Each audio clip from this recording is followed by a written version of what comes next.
김주하는 한때 대학생들이 가장 닮고 싶어하는 인물 1위에 선정되기도 하는 등 특히 여대생들에게 성공한 커리어 우먼의 롤모델이었던 적도 있었습니다. 많은 여성들이 완벽한 커리우먼상의 표본으로 삼고 있는 김주하가 뜬금없는 이혼 소식을 전했기에 관심이 쏠리는 건 당연했다. 김주하는 저음질 매력적인 보이스로 전례 없는 메인 뉴스 단독 앵커를 맡아 시청자로 하여금 뉴스로 향하게 만든 장본인이다. 대표 아나운서로 백지연, 김주하를 손꼽는 이유는 외모가 출중할 뿐만 아니라 프로의식이 점철되었기 때문이다. 그런 만큼 김주하의 파경 소식은 사람들에게 큰 충격을 주었죠. 김주하는 MBC 방송국 아나운서로 입사해 간판 앵커로 활약하며 지난 2004년 10월 외국계 증권회사에 근무하고 있던 강 씨와 결혼해 일남일녀를 두었다. 김주하 남편은 누구인가? 180cm의 훤칠한 키에 미국 조지 워싱턴대를 졸업하고 김주하와 같은 경영대학원에서 만나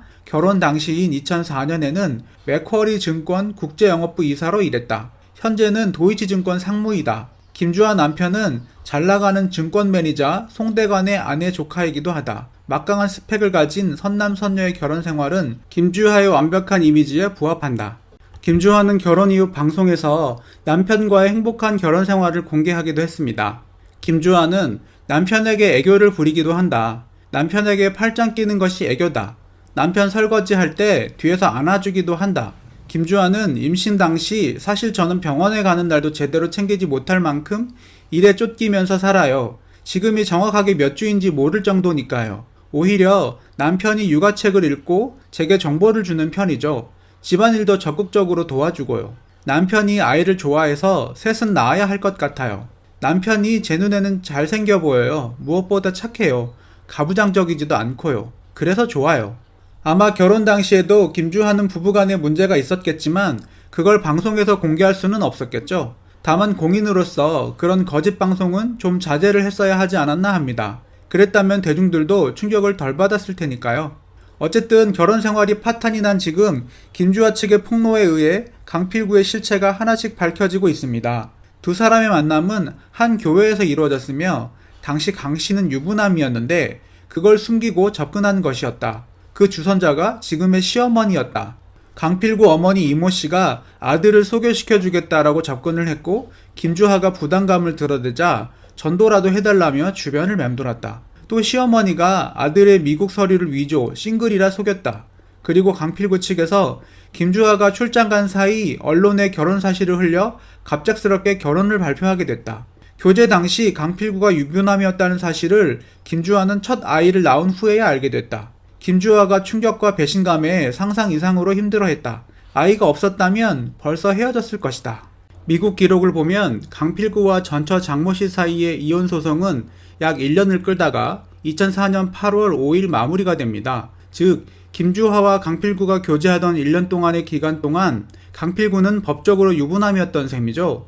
다만 강필구가 전 부인과의 이혼 소송 중이었던 점, 그리고 한국과 미국에 거주했기에 사실상 별거 상태였다는 점에서 그에게 법률적인 책임은 없는 것 같습니다. 물론 유부남이면서 총각 행세를 한 점, 배우자가 될 김주하를 속인 점, 시어머니의 서류 위조 등은 치탄과 법률적인 책임을 져야 마땅하죠.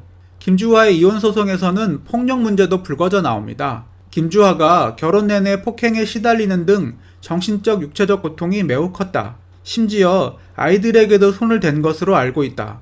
그렇게 김주하가 참아오다 가정폭력이 아이들에게 더 큰 상처로 남을까 걱정돼 이혼을 결심한 것이다. 김주하는 강필구를 가정폭력 및 폭행 혐의로 고소를 했고 그러자 강필구 역시 공식 석상에서 김주하에게 뺨을 맞았고 손톱으로 손등을 핥히었다는 등의 이유로 맞고소를 하게 됩니다.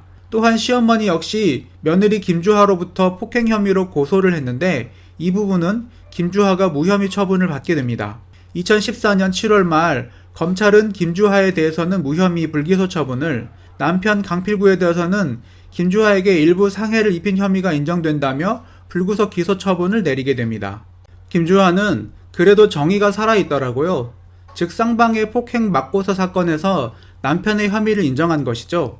다만 김주하 측근이 주장한 것처럼 아이들에 대한 폭행 혐의는 내용 어디에도 없습니다.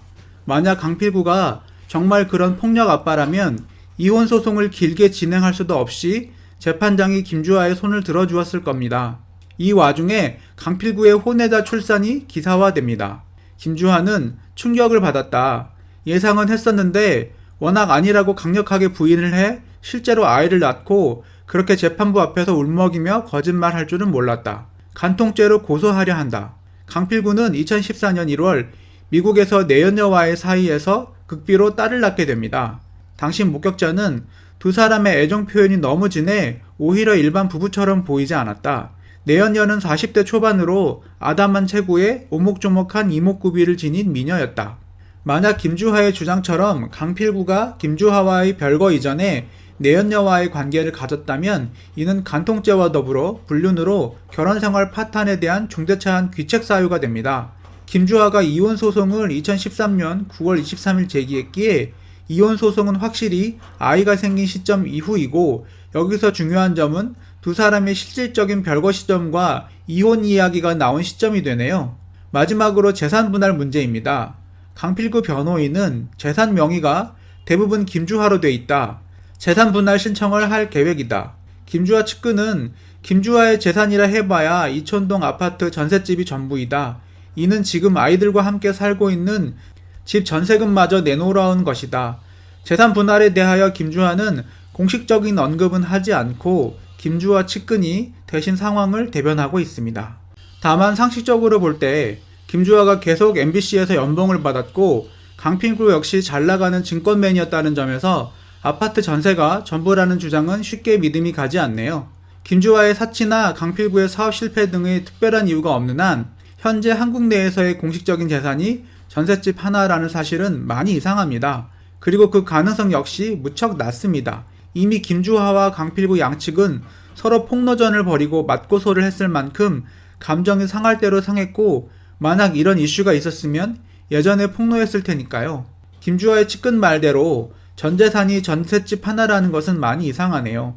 다만 강필구 측의 재산분할 소송은 방어적인 입장에서 시행될 가능성도 있습니다. 사실 미국에서의 재산이 상당하기 때문이죠. 강필구 어머니 이모 씨가 미국 워싱턴 지역에서 노인복지 사업을 하는 기업가인데 김주하가 강필구와 결혼할 당시 어덜데이 케어, 수용 인원이 150명 규모의 노인재활센터 등 여러 사업체를 운영하고 있었습니다.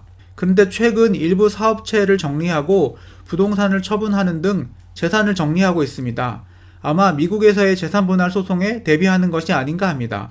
아직 김주하가 남편의 미국 재산에 대해서는 소송을 하지 않았는데 아마 한국에서의 재판 결과가 나오는 대로 미국에서도 소송을 진행할 수 있겠죠. 다만 위에서 언급한 것처럼 양측의 조정이 지루하게 진행되고 있는 바 현재 언론과 대중에게 알려진 것처럼 결혼생활 파탄에 대한 강필구의 치명적인 문제점은 쉽게 찾기가 힘들 것 같습니다. 물론 마지막에 언급한 강필구의 혼외자가 김주하의 별거 이전에 만들어졌다면 이는 미국 법원에서도 결정적인 증거로 받아들여질 수 있습니다.